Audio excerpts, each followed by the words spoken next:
I think if you see people panicking, then instead of saying, oh man, my stock's gone down, there's a buying opportunity.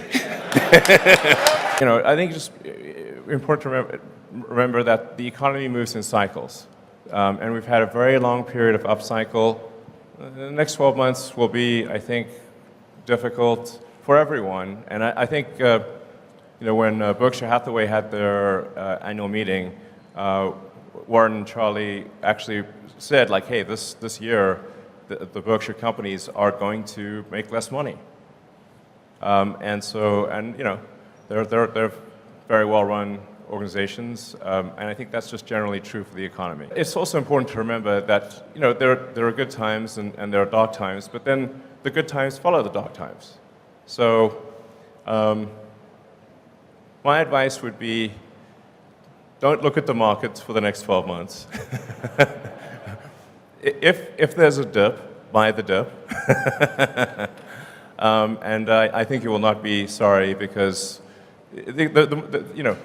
there's just generally a sort of there's an economic cycle to things, but things come back up. My guess is tough times for a year. Like I said, just my guess. But then Tesla will emerge stronger than ever, and the long term, if you say like net present value of future cash flows, will be incredible, in my opinion. When the market panics, buy, and when the market is, overly exuberant, you can sell. I'm not recommending you sell Tesla, but Warren Buffett actually, I think, has a saying. I'm paraphrasing him, but a publicly traded company is like it's like imagine you're living in your house and some crazy manic depressive guy comes and stands at outside your house and yells property prices at you. So it's a different price every day. But the house is still the same house. So this is a stock market. And this is really before autonomy really kicks in. We have autonomy to some degree, but solving autonomy will really be an amplification of free cash flow to a degree that is, you run the numbers and it's like, wow, can it really be that crazy? But it could be that crazy. Yeah, in the long term, autonomy, we think, is going to just drive volume through the ceiling next level. And our sort of future robotaxi products, dedicated robotaxi products, we think have like quasi-infinite demand.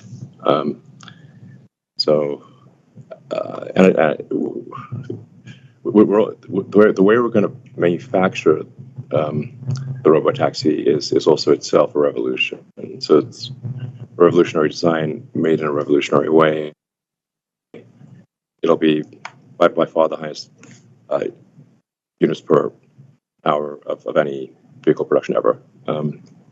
So we're very excited about that. Tesla is not just a car company. Tesla is many companies in one. And we're as much a software company as we are a hardware company. And that's really going to be obviously essential for the future. And software, both in the car and obviously with neural net training, but also software in the factory as well.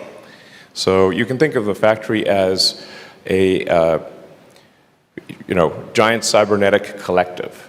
So a factory is just an enormous cybernetic collective of humans and machines and software.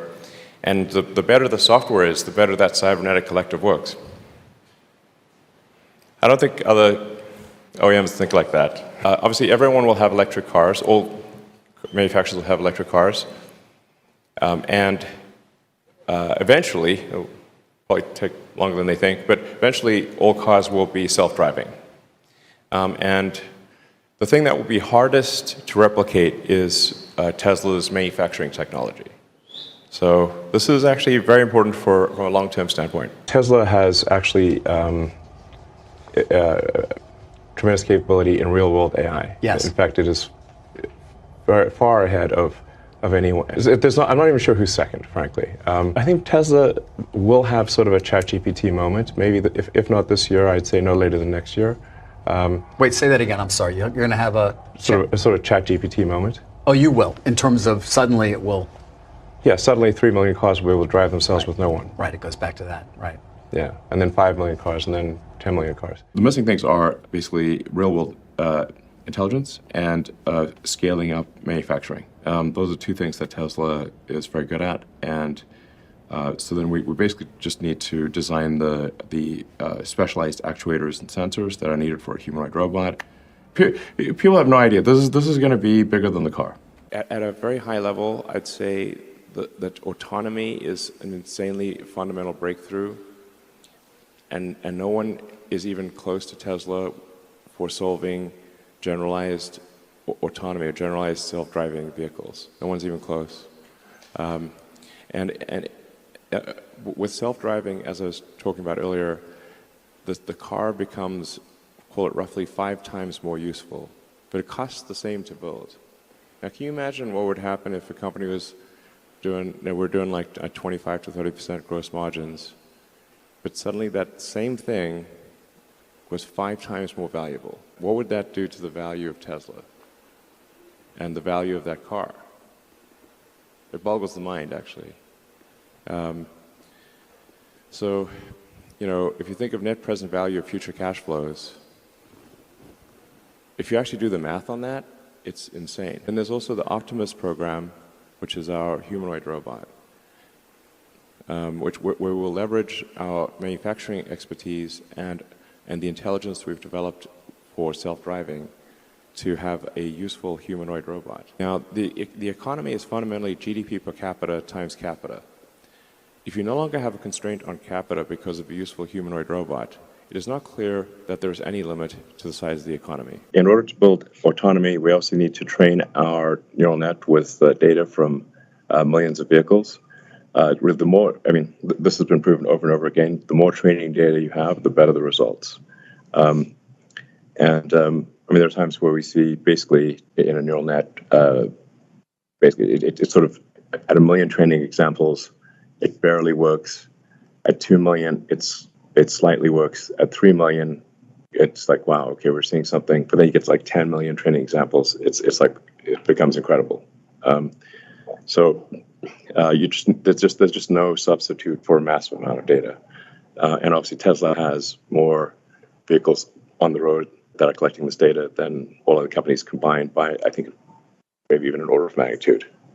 So I think we might have 90% of all, or a very big number. Success in AI endeavors is a function of talent, sort of unique data, and computing resources.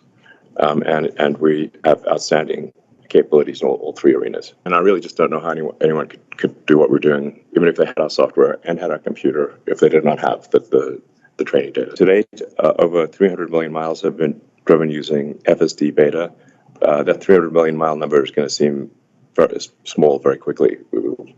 It'll soon be billions of miles, then tens of billions of miles. And FSD will go from being as good as a human to then being vastly better than a human. We see a clear path to full self-driving being 10 times safer than the average human driver. Assuming we get all these things, we do all these things, I think probably Tesla will be the most valuable company in the world.